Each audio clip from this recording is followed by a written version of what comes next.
So when I move further, where there was the aspect of monopolizing trade, that is the monopoly of trade. That's why they are they are telling us that trade ventures of the Ndebele and the Shona were entangled in the way that the Shona had a long-standing trading links with the Portuguese living in Mozambique.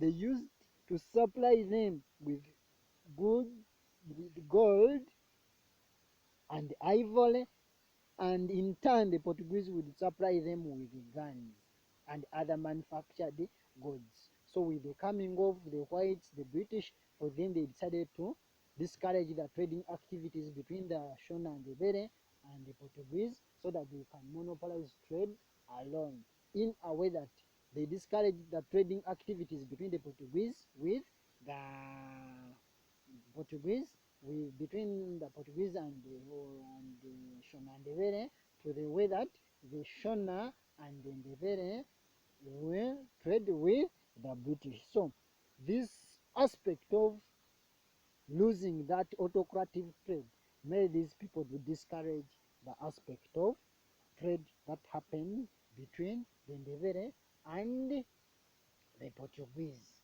Another aspect was the impact of Jameson raid. So this is related to the failure of Jameson raid. Jameson raid happened in that year you are seeing here, 1895. That is why you will see that in 1895, Jameson raid led a protectorate police to raid President Paul Kruger of the Boers in Transvaal. So that's why you will see that the Ndebele took this advantage, as many white policemen had gone to raid. Ndebele attacked white settlement, raided the farms, looted their cattle, and cut off the communication lines. So the news that Jameson raid had failed encouraged them.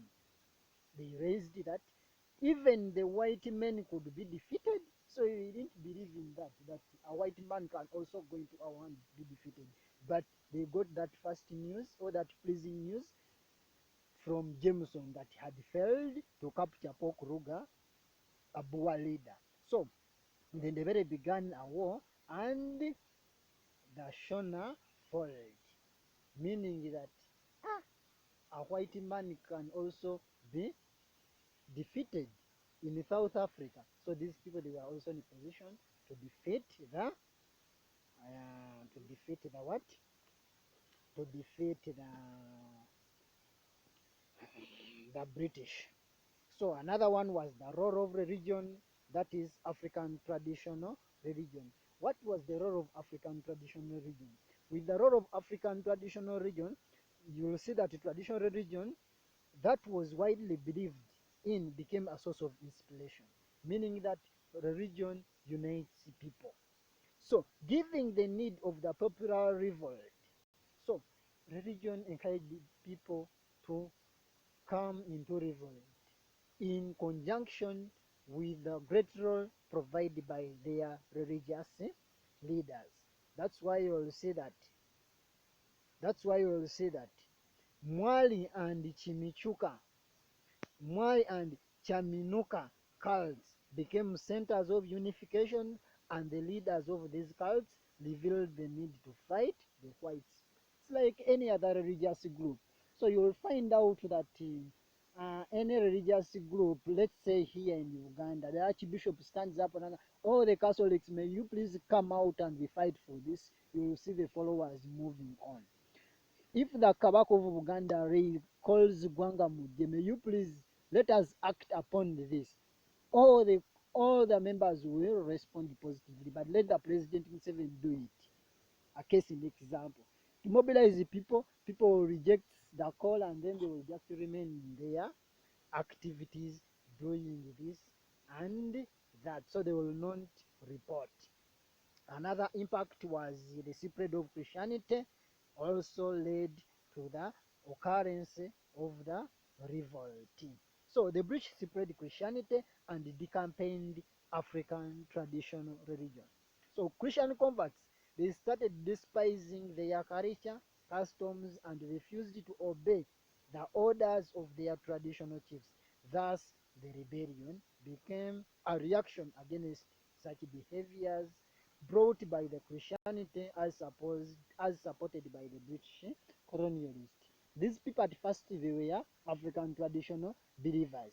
But with the coming of Christianity, these people decided to convert into Christianity. After being converted into Christianity, they decided to fight back their fellow Africans, undermining their traditional beliefs and practices, undermining each and everything, calling their African traditional cultures, religion, and practices as barbaric or backward. So this annoyed Shona and Ndebele in regard with the coming of Christianity. That's why they were, as they were fighting in this revolt, they were trying to fight the spreading of Christianity so that these people they can maintain their African traditional religion. So as I move on, you will see that they desire to rescue King Rubengula in Matoposi Hills. So with this, you will see that Rubengula had gone missing after the Matebere War of 1893 to 1894, meaning that these people they had to look for him in a way that, and the news were coming in that he was still alive, waiting a containment of his force to rescue him from his hideouts in Matopos. So they thought that after the war that was fought in Matebele in the year of 1893, they thought that this man had died. But in reality, this man had just hidden in a place called Mato, in a place called in a place called the Matopos Hill. So in realizing that he was still alive, these people they had to stage a revolt so that they at least they can fight back, and then they rescue him. Another one, they desire to protect their culture from being destroyed by the whites. So for the whites, they regarded each and everything or British or European culture to be the right thing, and undermining the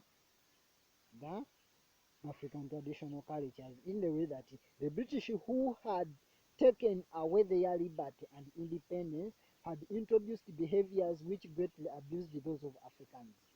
You will see that their kind of dressing, community living, each and everything, you will see that marriage, respect for people in the authority was not highly respected by these whites. So for these people, they saw that the coming of the whites in Matabeleland, these people they were trying to discourage their African cultures. So that's why these people they had it in mind to fight back and then protect their culture from being destroyed by the whites. And the last one you'll see that was the abolition of age set system or social structures.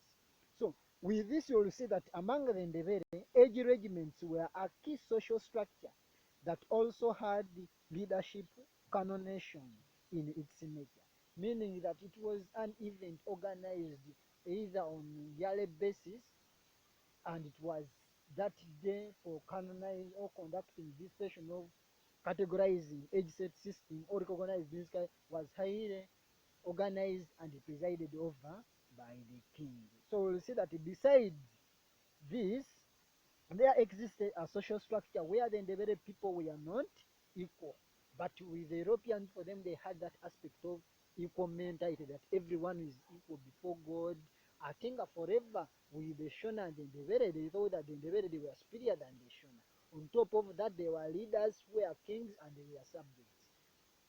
Are you getting the point? So with the coming of the whites to claim that all people are equal, this was not welcomed by the whites, by the Shona and the Ndebele. That's why they decided to disrespect this motive of equality introduced by the whites. That's why these people they decided to stage a revolt to see that they can regain their age set social structures as it was before the event of the whites. So, with that, that has been the topic of discussion for today, the causes. So are you in a position to move on with this throughout your life? Are you getting the point?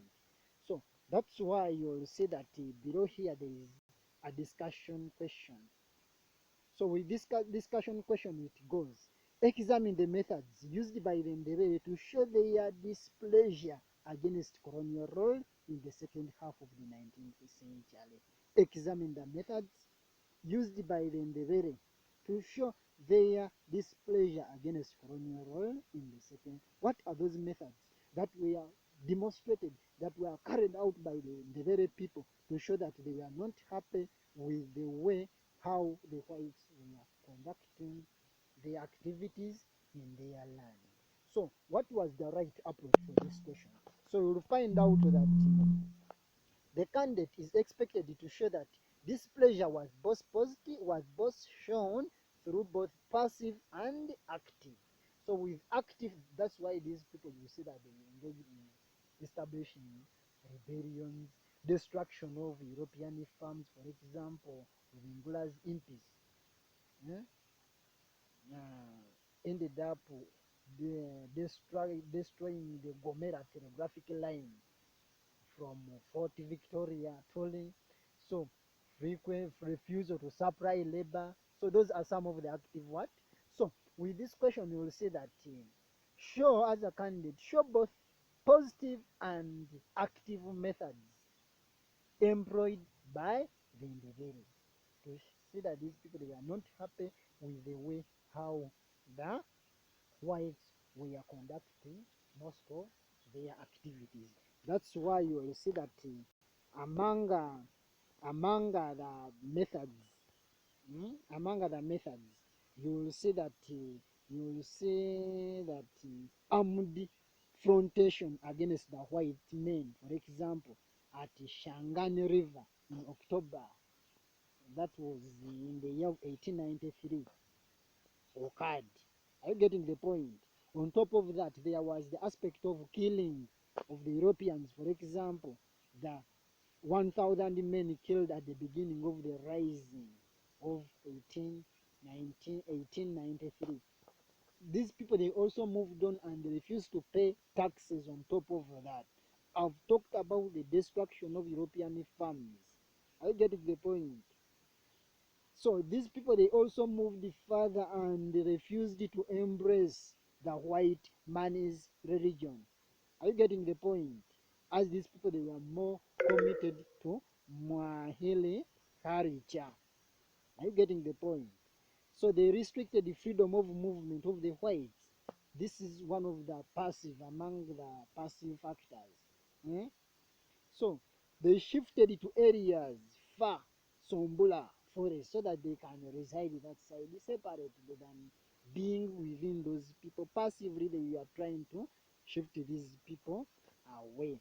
So I am of the view that you try out this question. As you are trying to do this question, then you do your level best to see that at least you write it. After writing it, scan the answers from your book and then forward these answers into the Google Classroom. Forward your answers into the Google Classroom. So I want to thank those people who have attended the lesson, those who have managed, and keep on reading, keep on reading. So you may read about the role of religion in the Chimurenga revolt vis-a-vis the effects of the Chimurenga Ocean and the Were revolt. So I wish you the best. Have a blessed day.